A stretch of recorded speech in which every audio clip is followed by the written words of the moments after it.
সূরা মুলুকের 2 নম্বর আয়াতে আল্লাহ বলেন, আল্লাযী খালাকাল মাউতা ওয়াল হায়াতা লিয়াবলুয়াকুম আইয়ুকুম আহসানু আমালা ওয়া হুয়াল আজিজুল গফুর।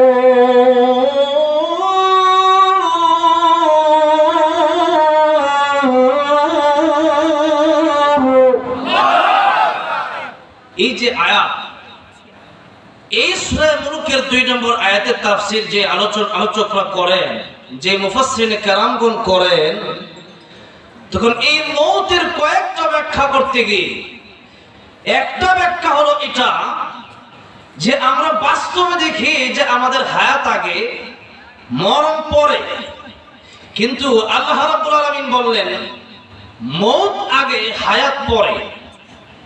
এর একটা ব্যাখ্যা হচ্ছে এটা যে আমাদের এই জীবন কোনো জীবনই না, এই জীবন এটা যখন চলে যাবে, মরণ হয়ে গেল, মৃত্যুর পরে আমার যে জীবনটা শুরু হবে ওইটা হচ্ছে আসল জীবন। আর এই জীবনটা কিরকম? আমার বয়স মনে করেন 24 বছর, তো আমার পূর্বের 24 বছরটা আমার কাছে এখন স্বপ্নের মতো। আপনার জীবন থেকে 50 বছর চলে গেছে, এটা এখন আপনার কাছে স্বপ্নের মতো। ঘুমের ভিতরে দেখলেন অনেক কিছু, দেখলেন আপনি সিঙ্গাপুরে গিয়ে একটা 20 তলা বাড়ি কিনছেন, খুব আরাম, চিন্তা করছেন বা আর সিরাজগঞ্জে থাকা লাগবে না, আর ধান খেতে গিয়ে ধান লাগানো দরকার নাই, এখন আরামসে শুয়ে থাকবো, দারোয়ান আসবে, জিজ্ঞাসা করবে স্যার কেমন আছেন, আমি বলবো এই বেটা আমার সময় নাই। এই যে সময় নাই বলবো, এই যে দমক দিয়েছেন স্বপ্নে, এই দমকে ঘুম গেছে ভাইয়া, ঠিক কিনা? এই ঘুম থেকে ওঠার পরে এখন দেখলেন আসলে ওটা তো সিঙ্গাপুরের বাড়ি না, ওটা তো আমার খাট, ভাঙ্গা খাট, ঠিক কিনা বলেন? এই হচ্ছে দুনিয়ায় স্বপ্নের মতো। যেদিন 3.5 হাত মাটির ঘরে আপনাকে নিয়ে যাওয়া হবে, সেদিন আপনি সবই টের পাবেন, আপনি চিল্লাবেন, ডাকবেন, কিন্তু কেউ শুনবে না। সেদিন আপনি চিন্তা করবেন এত জমি, এত বিঘা, 5 বিঘা হয়েছে, আরো 5 বিঘা দরকার ছিল, 10 বিঘা হয়েছে, আরো 10 বিঘা লাগে, কিন্তু আসলে তো এত কিছু দরকার ছিল না। 3.5 হাত মাটির ঘরে হলেই চলতো, এর বেশি দরকার ছিল না। এই জন্য প্রিয় ভাইরা, মুরব্বী বাবাজিরা, যে গোরস্থান, যে কবরস্থানের উদ্যোগে আজকের এই মাহফিল, এই কবরস্থান হচ্ছে আমাদের আসল জায়গা। এই জন্য একজন কবি বলেছেন, ইহা হাম সব মুসাফির হ্যায় ওহি আখির ঠিকানা, কোই আগে রওয়ানা হ্যায় কোই পিছে রওয়ানা। এই পৃথিবীতে আসার একটা সিরিয়াল আছে, কিন্তু যাওয়ার কোনো সিরিয়াল নাই। কে কখন চলে যাবে আল্লাহ রাব্বুল আমিন কাউকে জানিয়ে দিলেন না। সূরা তাহার একখান আয়াতে কারিমের ভিতরে আল্লাহ রাব্বুল আমিন বলেন, ইন্নাস সাআতা আতিয়াতুন আকাদু উখফিহা, নিশ্চয় মানুষের মরণ হবে, নিশ্চয় পৃথিবী ধ্বংস হবে, কিন্তু আমি আল্লাহ রাব্বুল আমিন এটাকে গোপন রেখে দিলাম। আল্লাহর নবী, বিশ্ব নবী রাহমাতুল লিল আলামিন বলেন, ও আমার সাহাবীরা, ও আমার উম্মতেরা, আমি নবী, পৃথিবীর শ্রেষ্ঠ নবী, পৃথিবীর সমস্ত মাখলুকের চাইতে আমার দাম সবচাইতে বেশি, কিন্তু আমি নবী এই কথা বলতে পারবো না আমার মরণ কখন হবে। এমনকি আল্লাহর নবী, বিশ্ব নবী রাহমাতুল লিল আলামিনের মরণের সময় মালাকুল মউত আজরাইল দরজার বাইরে থেকে বারবার পারমিশন চাচ্ছিলেন, সালাম দিচ্ছেন, আসসালামু আলাইকা ইয়া রাসূলুল্লাহ, আসসালামু আলাইকা ইয়া হাবিবাল্লাহ। নবীজি বলেন, ও ফাতেমা, দরওয়াজার বাইরে কে যেন দাঁড়ায় আছে, দরওয়াজা খোলার জন্য আমার কাছে পারমিশন চাই, দরওয়াজাটা খুলে দাও।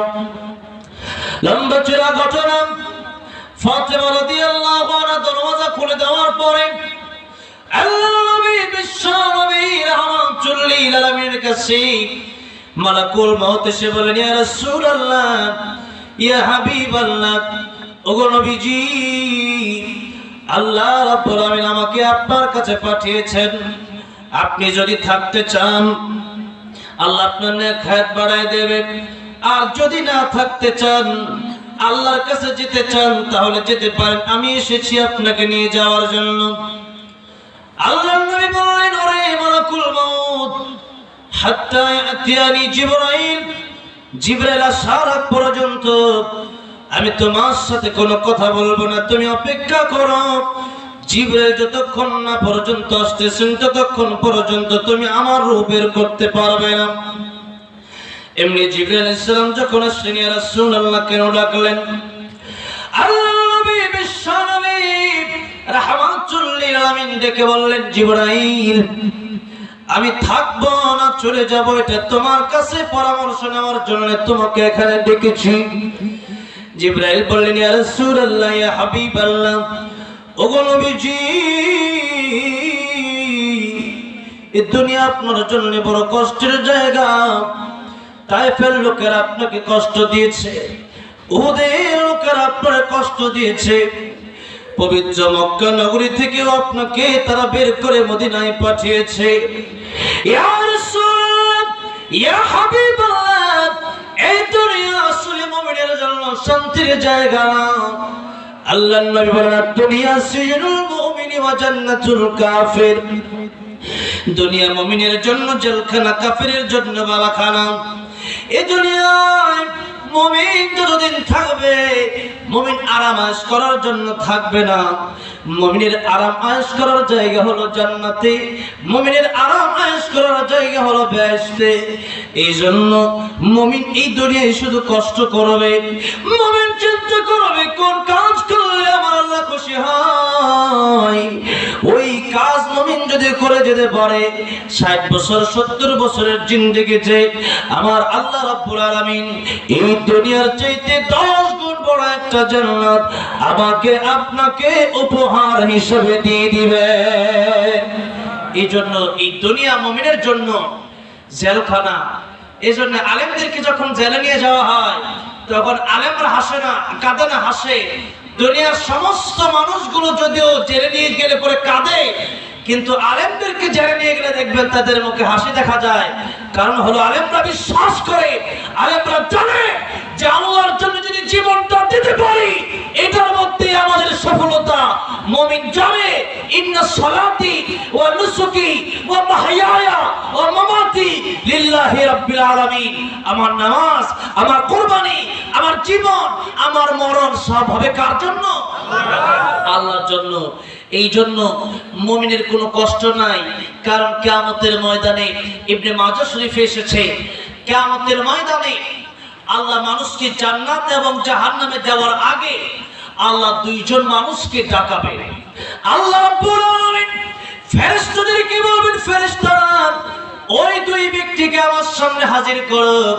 যে দুই ব্যক্তির মধ্যে একজন ব্যক্তি হলো ওই ব্যক্তি দুনিয়ার মধ্যে আমার কোরআনের জন্য, আমার ইসলামের জন্য যে ব্যক্তি সবচেয়ে বেশি কষ্ট করেছে।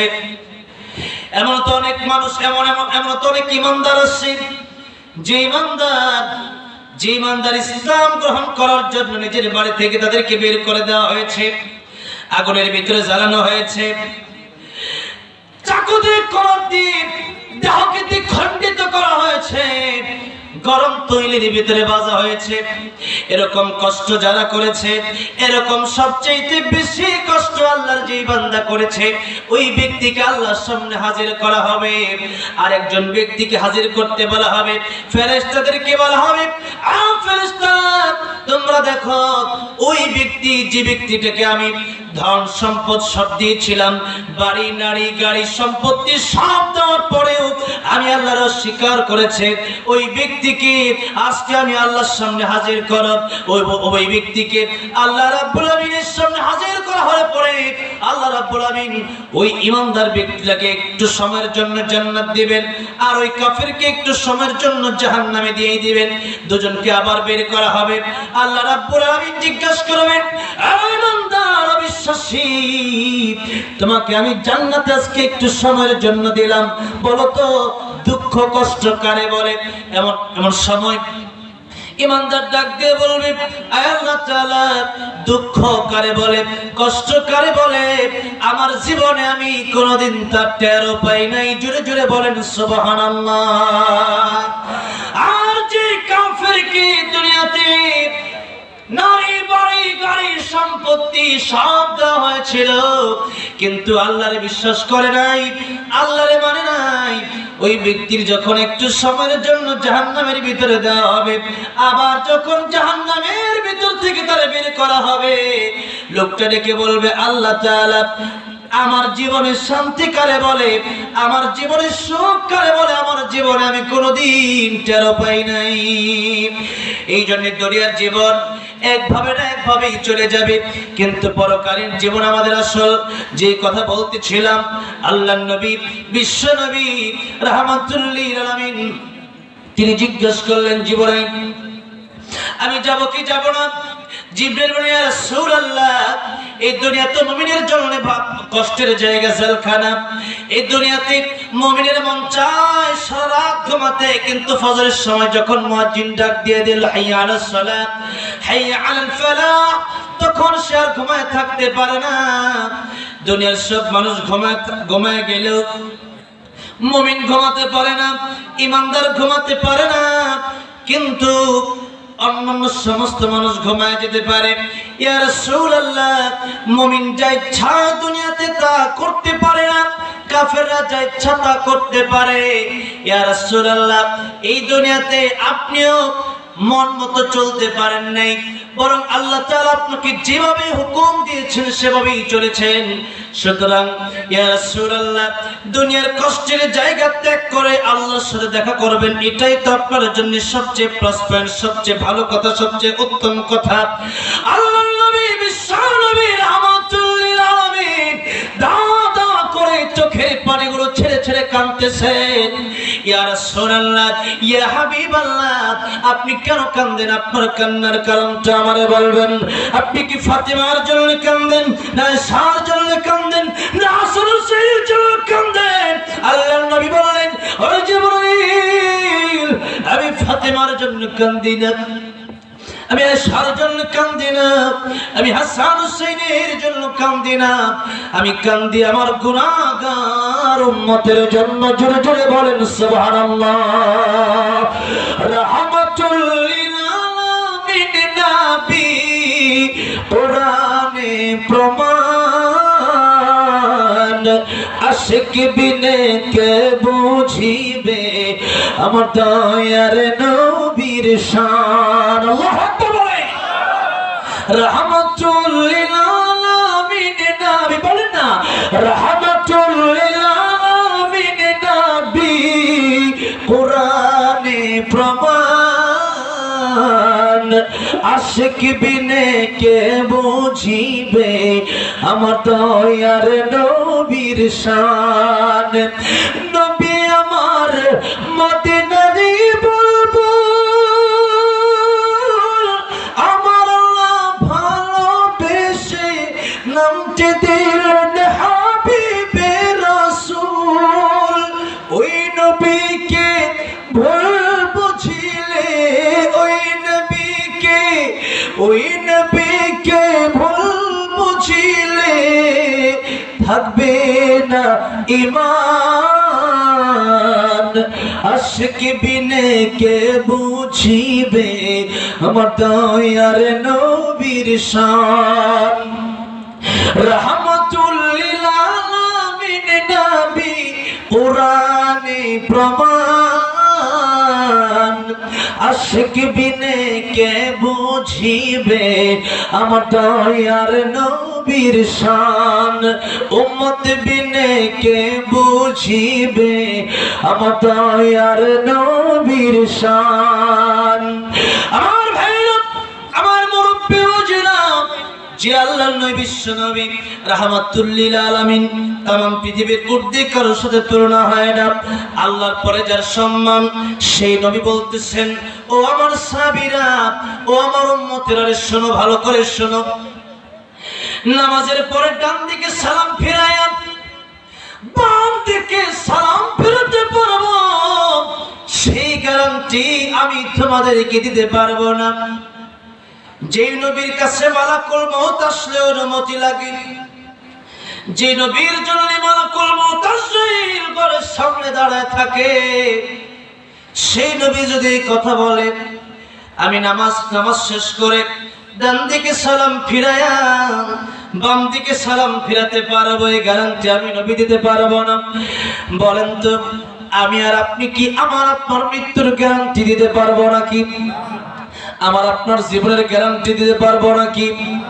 এই জন্য কার মরণ কোথায় হবে, কার মরণ কোন জায়গায় হবে, কার মরণ কখন হবে, এটা আমাদের কারো জানা নাই। বলেন ঠিক না বে ঠিক? আমার মরণ আসিবে কখন কেউ তো জানে না, আমার মরণ আসিবে কখন কেউ তো জানে না। আমি চলে গেলে আমায় তোমরা ভুইলা যায়ও না, আমি মরে গেলে আমায় তোমরা ভুইলা যায়ও না। আমার মরণ আসিবে কখন কেউ তো জানে না, আমার মরণ আসিবে কখন কেউ তো জানে না।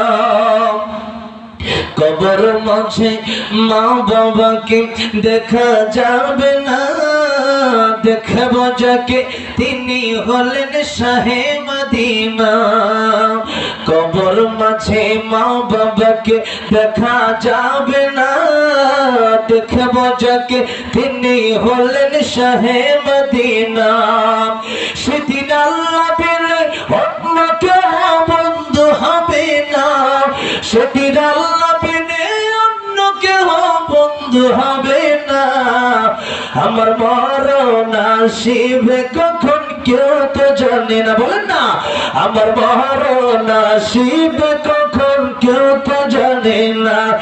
আমার মরণ আসিবে কখন, আমি মরে গেলে আমায় তোমরা ভুইলা যাইও না, আমি মরে গেলে আমায় তোমরা ভুইলা যাইও না। আমার মরণ আসিবে কখন কেউ তো জানে না, আমার মরণ আসিবে কখন কেউ তো জানে না। أجلهم لا يستأخرون ساعة ولا يستقدمون। আল্লাহ তাআলা বললেন, কারণ কখন হবে এটা পৃথিবীর কোন মানুষ জানে না। এমনকি আল্লাহর নবী বিশ্ব নবী রাহমাতুল লিল আলামিন তিনিও বললেন, নামাজের পরে ডান দিকে সালাম ফিরায়া বাম দিকে সালাম ফিরাতে পারো, এই গ্যারান্টি আমার নাই। এই জন্য আল্লাহর নবী বিশ্ব নবী রাহমাতুল লিল আলামিন বলেন, মরণের চিন্তা, মরণের প্রস্তুতি সব সময় রাখো, কারণ মালাকুল মউত তাশরীফ কখন তোমাদের সামনে চলে আসবে তোমাদের কারো জানা নাই। এই জন্যই মালাকুল মউত তাশরীফ যদি সামনে চলে আসে, আর ওই সময় যদি আপনি বলেন আমি এই মুহূর্তে ভালো হয়ে যাব, আর একটু হায়াত আমার বাড়ায় দেওয়া হোক, না না, মালাকুল মউত তাশরীফ কিন্তু আপনার হায়াত বাড়ায় দিতে পারবে না। এই জন্য সর্বক্ষণিক মৃত্যুর জন্য যে মানুষ প্রস্তুতি নিয়ে থাকে, এই জন্য আল্লাহ মৃত্যুর কথা কোনো মানুষকে জানালেন না। আর মৃত্যুর কথা যদি কোনো মানুষকে জানায় দেওয়া হয়, তাহলে দুনিয়ার নিয়ম শৃঙ্খলা ঠিক থাকবে না। এটা হচ্ছে এক নম্বর। দুই নম্বরে মানুষের আমলের প্রতি গুরুত্ব কমে যাবে। এই দুই কারণে আল্লাহ মরণের কথা মানুষকে জানালেন না। এক নম্বর, মনে করেন মৌতের কথা, মরণের কথা আল্লাহ যদি জানায় দিতেন যে আগামী 2025 সালে জানুয়ারি মাসের 25 তারিখে আপনার মৃত্যু হবে, তখন আপনি চিন্তা করতেন আমার আল্লাহ তো রহমান, আমার আল্লাহ তো রহিম, আমার আল্লাহ তো গফফার। আল্লাহ বলেছেন মৃত্যুর 1 মিনিট আগেও যদি কেউ তওবা করে সারা জীবনের সমস্ত গুনাহ আল্লাহ মাফ করে দিয়ে তাকে আমার আল্লাহ রহমতের কোলে উঠায় নেবেন। জোরে করে সুবহানাল্লাহ। এই জন্য ওই মানুষটা যদি জানে যে আগামী 2025 সালে জানুয়ারি মাসে আবার মরণ হবে, তাহলে এই ব্যক্তি কি করবে? এই ব্যক্তি 2024 সালের ডিসেম্বর পর্যন্ত যত গুনাহ আছে সব করবে। ঠিক কিনা বলেন? চুরি ডাকাতি রাহাজারি সব করবে। এরপরে 2025 সালে জানুয়ারি মাসে 25 তারিখে তার মরণ হবে, সে তো জানে। এই জন্য 2025 সালে 1 তারিখে গাট্টি বস্তা নিয়ে একবার দাওয়াত তাবলীগের জন্য একবার মসজিদের ভিতরে চলে যাবে। ঠিক না? ঠিক না? আল্লাহ তো ভালো করে জানে। এখন বলেন কিয়ামতের ময়দানে এই যে মিজানের পাল্লা ওজন দেওয়া হবে কি হবে না? হবে। এখন মিজানের পাল্লা যখন ওজন দেওয়া হবে তখন দেখা যাবে 24 সাল পর্যন্ত খালি গুনাহ আর গুনাহ, আর 25 সালের মাত্র 24 দিন শুধু দাওয়াত তাবলীগের কাজ করছেন, বিপদ হইল না। তাইলে এখন আপনি যে 1 মাস ইবাদত করলেন বা 1 মাসের কিছু কম আর সারা জীবন গুনাহ করলেন, তখন নেক আমলের পাল্লা ভারী হবে না বদ আমলের পাল্লা ভারী হবে? কিয়ামতের ময়দানে যদি আপনার নেক আমলের পাল্লা উকুনের ডিম অনেক বড়, নবীজি বলছেন উকুনের ডিম পরিমাণ যদি নেক আমলের পাল্লা ভারী হয়ে যায়, তাহলে আল্লাহ আপনাকে সাথে সাথে বিনা হিসেবে জান্নাত দিয়ে দিবে। আর যদি উকুনের ডিম পরিমাণ বদ আমলের পাল্লা ভারী হয়ে যায়, তাহলে জাহান্নামে যাওয়া লাগবে। এখন সেদিন মানুষ আফসোস করবে। আর একবার যদি সুবহানাল্লাহ বেশি বলতে পারতাম। গাড়িতে বসেছিলাম, বাড়িতে বসেছিলাম, বসে তো কোনো কাজ ছিল না, ফেসবুক ইউটিউব নিয়ে ব্যস্ত ছিলাম, তাহলে একবার যদি এতক্ষণ যদি বসে সুবহানাল্লাহ সুবহানাল্লাহ সুবহানাল্লাহ জপতাম, তাহলেও সেই ব্যক্তি আল্লাহ তাআলা আজকে উকুনের ডিম তো একেবারে ছোট, কিন্তু সুবহানাল্লাহ বললে সারা দুনিয়াতে যা কিছু আছে এবং তার চেয়ে বেশি সওয়াব আল্লাহ দান করেন। তাহলে নেক আমলের পাল্লাটা কত ভারী হতো, তাহলে তো আজকে জান্নাতে যাওয়া সহজ হয়ে যেত। এই জন্য সেদিন মানুষ আফসোস করবে। এখন সারা জীবন করলেন গুনাহ আর নেকি করার জন্য 1 মাস তাবলীগে ঢুকলেন, তাহলে দেখা যাবে বদ আমলের পাল্লা কিয়ামতের ময়দানে ভারী হয়ে যাবে। তো এই জন্য আল্লাহ পাক জানালেন না যে কোনো সময় মরণ হয়ে যেতে পারে, সুতরাং যে কোনো সময় মরণের জন্য প্রস্তুতি নিয়ে রাখো। আর আরেকটা কারণ হলো, যদি আপনাকে জানায় দেওয়া হয় 2025 সালে আপনার মরণ হবে, তখন সিরাজগঞ্জ রোড দিয়া মেইন রোডে যে গাড়ি চলে, ট্রাক বাস, আপনি মেইন রোডে গিয়ে দাঁড়ায় থাকবেন। বাস হলো হরেন দিতে ক্লান্ত হয়ে যাবে, আপনি কইবেন যে আমি সরব না। বাস ওরা যদি গ্লাসের মধ্যে জিগায় এই মিয়া সরেন না কেন, আপনি বলবেন আমি এখানে আছি, আমার উপরে যাব, কারণ আমার তো এখন মরণ হবে না। যদি আমার মরণই না হয় তাহলে আমার উপরে গিয়ে লেগে হয়। কিন্তু এখন যখন হরেন একটা দিছে, একবারে 1 লাফ দিয়ে দান খেতে নামছে। কেন? যে সাক্ষাৎ তলে বললে শেষ। ঠিক না? এই জন্য দুনিয়াতে তখন র‍্যাব বলেন, আর্মি বলেন, বিডিআর বলেন, কেউ তখন দুনিয়ার নিয়ম শৃঙ্খলা ঠিক রাখতে পারবে না। কারণ এই মানুষের 2025 সাল আগে মরণই হবে না, এখন 2024 সাল, এখন সে যত গুনাহ আছে, যত বদ কাজ আছে সব করবে। পুলিশ যদি তারে গুলি ধরে একবার মার দেবো, একবার গুলি আমার মারা দেবো, আমি তো মরবো না, গুলি মারলেও মরবো, কারণ আমার আল্লাহ জানা দিচ্ছে আমার মরণ 2025 সালে হবে। ঠিক কিনা? এই জন্য দুনিয়ার নিয়ম শৃঙ্খলা ঠিক থাকবে না, মানুষের মরণের খবর জানায় দিলে। এই জন্য যে কোনো সময় মরণ হয়ে যেতে পারে। মনে করেন সিরাজগঞ্জ রেল স্টেশন আছে না নাই? আছে। এখন কেউ সিরাজগঞ্জ রেল স্টেশনে গেল, সে যাবে ঢাকা, তো মনে করেন রাত 12টায় ট্রেন আসবে, এখন রাত 11:30 বাজে। তো আপনি রেল কোচিং এর মাস্টারকে জিজ্ঞেস করলেন, মাস্টার সাহেব রেলগাড়ি আসবে কয়টা? মাস্টার সাহেব বলবে কয়টায়, তা কোনো খবর টবর নাই। এখন 12টা বাজে, ট্রেন আসার সময় 12টা, 12:15 বাজছে, এখনো ট্রেন আসে না। আপনি চিন্তা করলেন কি আর করার, একটু যাই। ট্রেন স্টেশন থেকে 4-5 কিলো দূরে একটা বাজার আছে, আমার এক বন্ধুর বাড়ি আছে, ওখান থেকে একটু ঘুরে আসি। বন্ধুর লোক একটু দেখা করে আসে। এই চিন্তা করে ব্যাগ রাখছেন একটা চায়ের দোকানে, ব্যাগটা রাইখা টিকিট আবার যদি হারায় যায়, টিকিট রাখছেন একটা চাউলের দোকানে রাইখা এখন আপনি গেছেন বন্ধুর বাড়িতে বেড়ানোর জন্য। বন্ধুর বাড়িতে বেড়ানোর জন্য যাওয়ার পরে এখন বন্ধুর বাড়িতে 4-5 কিলো দূরে ট্রেনের সিগন্যাল শোনা যাইতেছে 12:30টায়। এখন আপনি বন্ধু আপনারা দিচ্ছে যে বন্ধু মিষ্টি খাও, ট্রেন কখন আসে তার কোনো খবর নাই। ও মিষ্টিটা মাত্র কামড় দিবে, এমনি ট্রেনের হর্ন শুনছে, যে ট্রেনের হুইসেল শোনা যায়। এমনি চিন্তা করছে বন্ধু ট্রেন তো চলে আসছে, এখন দিছে একদম দৌড় দিলে কি হবে, 4-5 কিলো তো আর দৌড় দিয়ে আসা সম্ভব না, গেছে তো আস্তে আস্তে রিক্সায় গেছে, এখন 4-5 কিলো তো হেঁটে আসা সম্ভব না। এখন এই লোক চিন্তা করে আমি কই, ব্যাগ কই, টিকিট কই, ট্রেন কই, পড়ছে নি বিপদে, বিপদে পড়ছে। ঠিক তেমনি ভাবে মালাকুল মউত আজরাইলের গাড়ি যে কোনো সময় চলে আসতে পারে, এখনো চলে আসতে পারে। এই মুহূর্তে আমার জান কবজ হতে পারে। ফিরোজ শাহ একজন শিল্পী ছিল, তার কবরটা আমি জিয়ারত করে আসছি মিরপুরে। এই ফিরোজ শাহ গান গাইতেছিল, 1 মিনিটের নাই ভরসা, সাঙ্গ হবে রং তামাশা, গান গাইতে গাইতে স্টেজেই মরে গেছে। সে কি জানতো যে এটা বলতে বলতে তার মরণ হবে? তার তো সেরকম প্রস্তুতি নিয়েই পড়তো, তাহলে ডাক দু তবলা বাজায় পড়তো না। এই জন্য যে কোনো সময় মালাকুল মউতের গায়ে আজরাইল চলে আসতে পারে। এই জন্য আমাদের 24টা ঘন্টা মৃত্যুর প্রস্তুতি নিয়ে রাখতে হবে।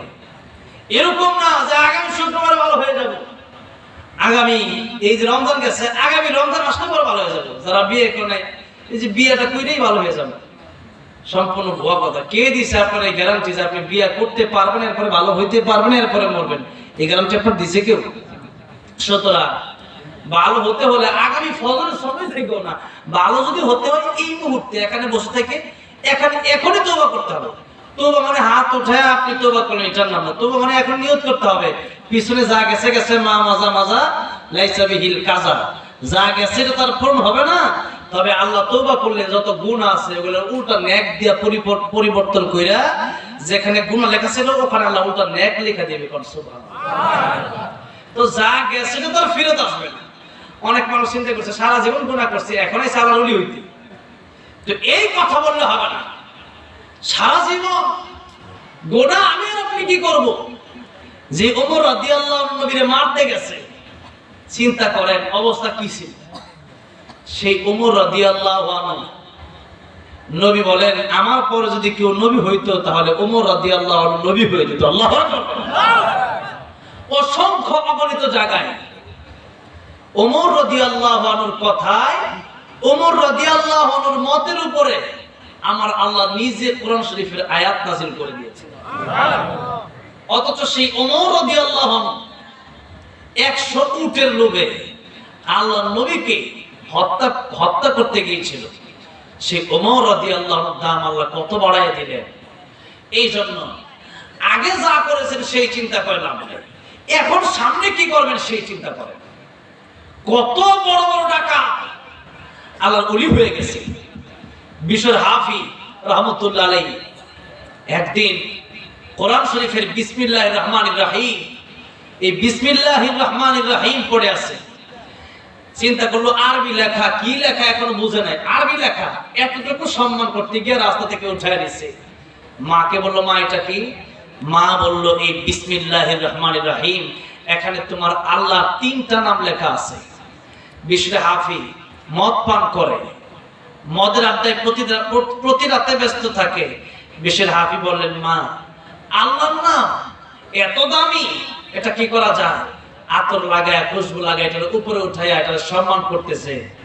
স্বপ্ন দেখে কে যেন ডাক দিছে, বিশরে হাফি তুমি আমার নামকে মর্যাদা দিয়ে উপরে উঠাইছো, এতদিন মদ পান করতে পারো, তোমার এই বিসমিল্লাহির রহমানির রহিমকে সম্মান দেওয়ার কারণেই আমি আল্লাহ তোমারে আমার বন্ধু হিসাবে গ্রহণ করে নিলাম।